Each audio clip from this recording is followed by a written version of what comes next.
Start now. So, environmental toxicology, mode of entry of toxic substances, mode of exposure. So, exposure includes absorption, distribution, metabolism as well as excretion. So, different forms of toxic substances, solids, dust, fumes, liquids, vapor as well as mist. So, the route of exposure of toxicant is determined by its nature. Human beings can be exposed to gases and toxic substances by inhalation, whereas for liquid can be exposed through skin absorption or injection. So, in toxicology, exposure refers to the concentrations or amount of substance presented to individuals or amount of toxicant found in specific volumes of air or water or in soil. So, understanding how harmful substances enter our body helps in preventing occupational diseases, especially in workplaces like factories, labs or agricultural fields. So, how toxic are you? It has been estimated that more than 20,000 chemicals that our bodies cannot metabolize. Chemicals are not metabolized or stored in the fat cells throughout our bodies where they continue to accumulate. So, hazardous exposure routes. There are primarily 4 major routes of entry. First one is inhalation, second one injection, third one absorption and the fourth one is injection. So, inhalation is the most critical and rapid route of entry.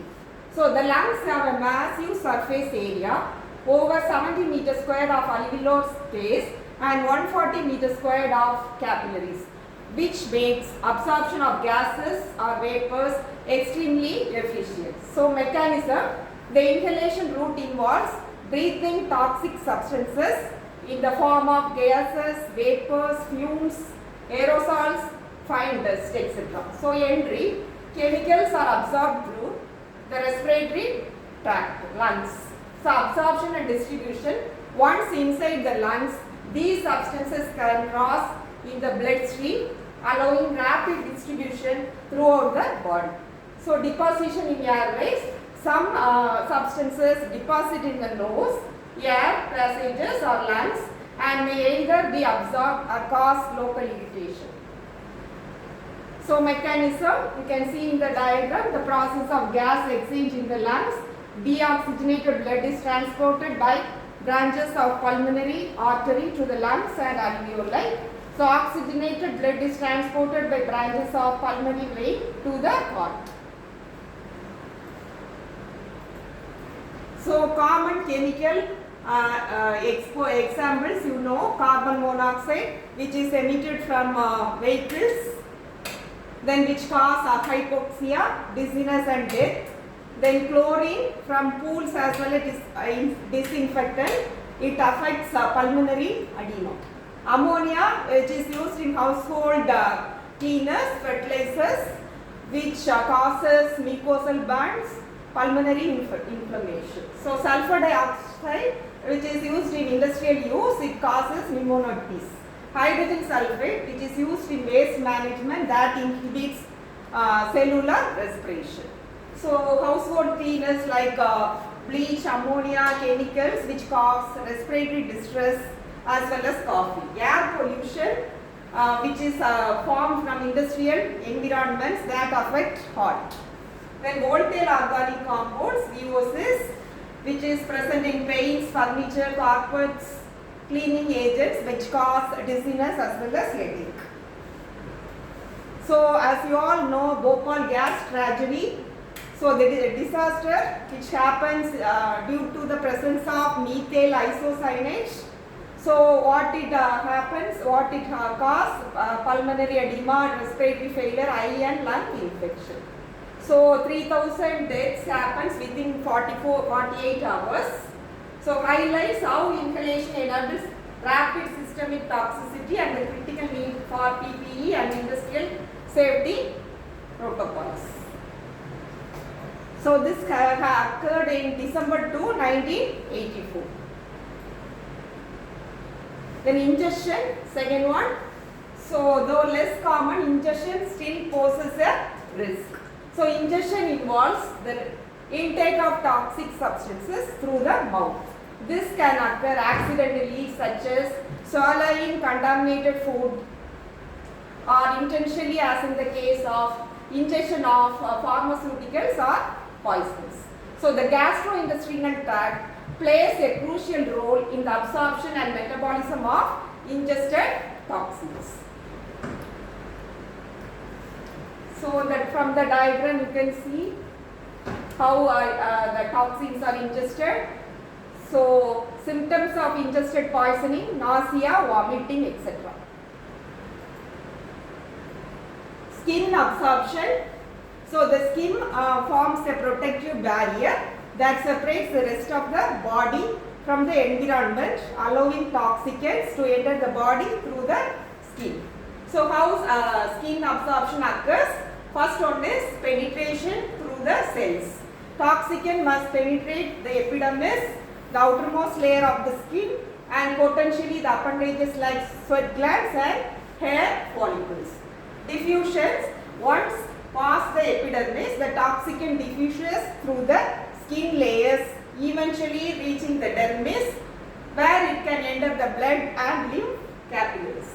Absorption. The chemical then diffuses across the dermal layers and enters the bloodstream, allowing it to be distributed throughout the body. So the skin consists of 3 layers. First one is the epidermis, the middle layer consisting of highly vascularized connective tissue called the dermis. The third one is the hypodermis. So examples are certain chemicals like pesticides, heavy metals can be absorbed through the skin. So injection mode, third one. In some cases, toxic substances can be injected directly into the body through accidental punctures or medical procedures.